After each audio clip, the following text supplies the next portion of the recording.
Jinger Duggar has been honest about the challenges of growing up in the TLC spotlight and of breaking free from the conservative teachings of her childhood. Jinger is one of Jim Bob and Michelle Duggar's 19 children who were raised as followers of the Institute in Basic Life Principles, a fundamentalist organization founded by the controversial leader Bill Gothard. Fans watched along as Jinger and her siblings navigated their daily lives on 19 Kids and Counting, which ran from 2008 to 2015, and the spin-off Counting On, which aired from 2015 to 2021. After stepping away from the world of reality TV, Jinger began to form her own ideas about faith with the help of her husband, Jeremy Golo, who she married in 2016. I'm grateful for my childhood. It was not perfect, but at the end of the day, I'm grateful for my parents. Jinger said on the Unplanned podcast in June 2024. I love them. We have differences. Everything's not perfect between us. But I think that at the end of the day, I love them, and I know that they know that.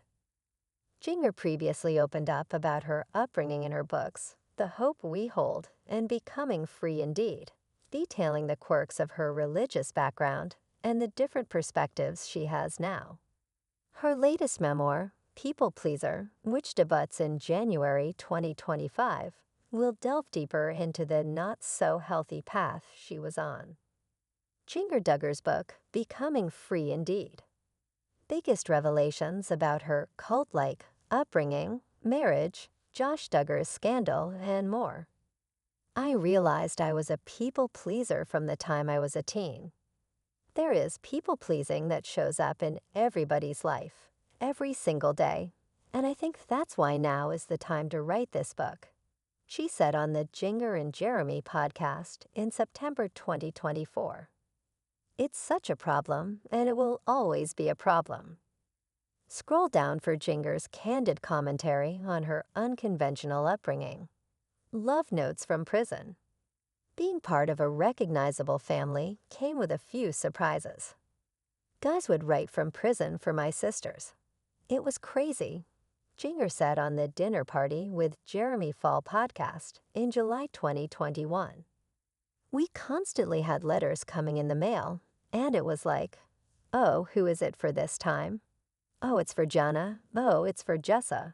It was mind-blowing just to think that somebody thought they would walk right into your life and marry you, like they were already basically proposing in their letters. Jinger added that some of the inmates might have believed the proposals were legit, saying, I can understand how somebody would think. Oh, I know you so well because I watched you from a child grow up. So they think that there's a relationship there when there's not. It's like a one-sided thing. Jinger exclusively told us in January 2023 that she definitely recognized that her religious upbringing was cult-like in many ways, adding, it was built on fear, manipulation, control, and superstition. So all those things combined in how hard it is for kids to leave or adults to leave. Anyone, really. Once you hear the teachings, you're not supposed to depart from those.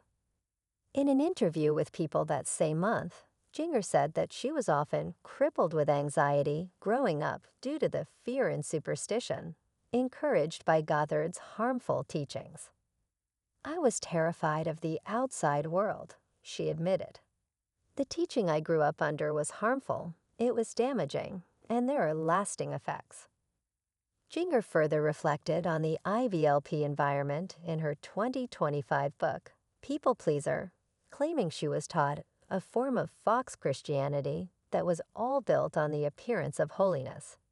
She continued, it was so important to uphold this appearance that many underlying issues, struggles, and sins were pushed far back, never discussed, never dealt with, unless it was in a twisted form of confession that still never really dealt with the issues. If you messed up in that setting, you were at risk for losing your community by not living up to the Gothard standards. Bond with her sisters. In her 2023 book, Becoming Free Indeed, Jinger revealed that out of all 9 of her sisters, she feels most connected to Jessa. She is my closest sibling in age, only 13 months older than me.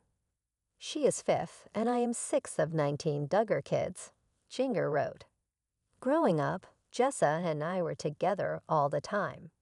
Though all the Duggar girls shared the same room, I often felt like I was roommates with only Jessa.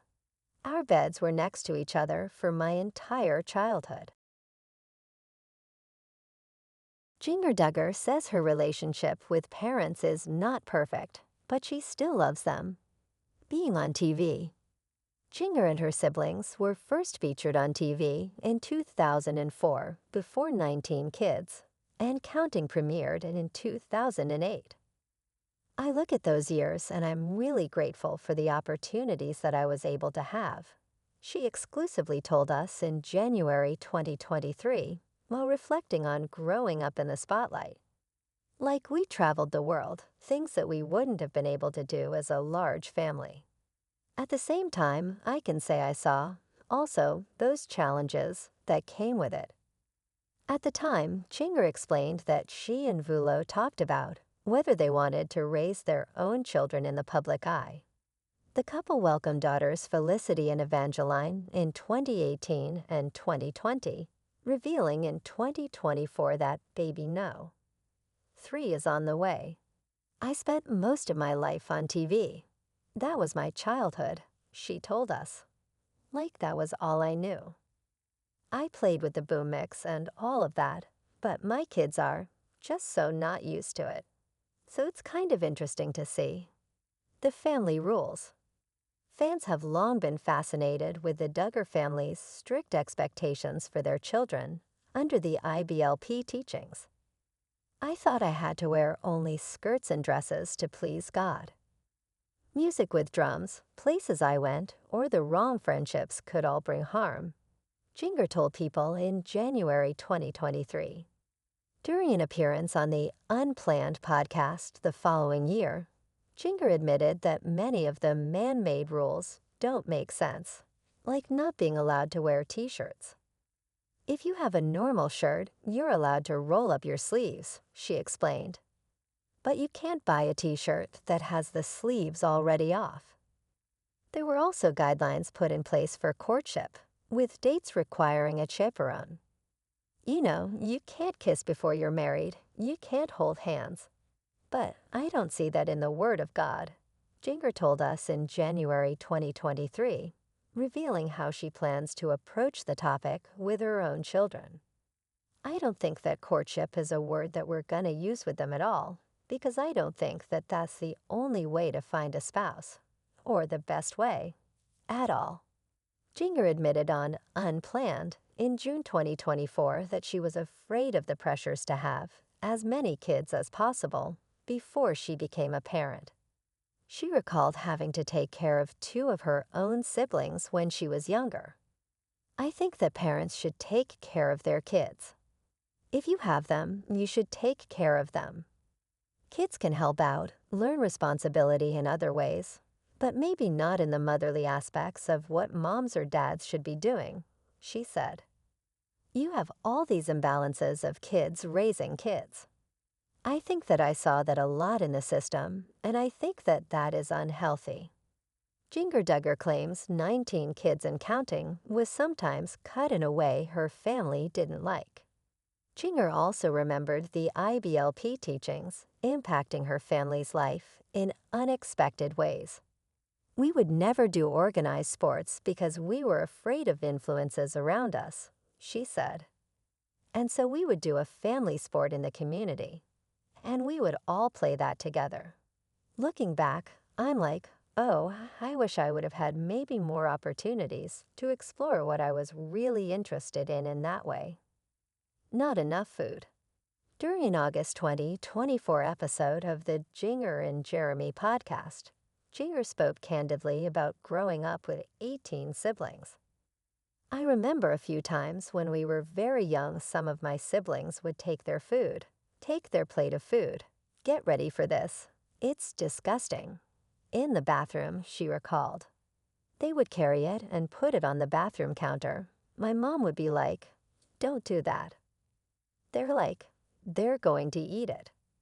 Jinger added, "That's literally what they thought. I'm not going to be able to eat my food because somebody's going to take it, and we might not have enough food for seconds today."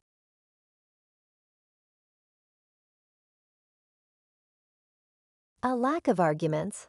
In People Pleaser, Jinger wrote that she feels naturally wired to find arguments especially stressful, but I also come by it through years of my upbringing.